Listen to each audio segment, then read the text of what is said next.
pada hari ini dalam keadaan sehat. Binti Herman. Yang ketiga Zikra binti Herman. Rekan kerja. Nah, Sudarlun, kasus penipuan dan penggelapan uang yang dilakukan Rovina Septianda alias Vina ternyata ikut menjerat teman sekantor dan tetangga terdakwa.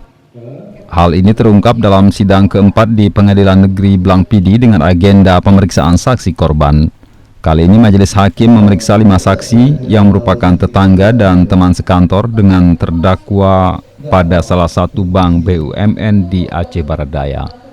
Para saksi umumnya menyerahkan sejumlah uang dan emas dan mengaku sebagian diantaranya telah dikembalikan terdakwa. Dari berkas perkara itu jumlah saksi sementara kita lihat 24 orang, tapi mungkin bisa tidak sampai 24 atau memang 24 bisa.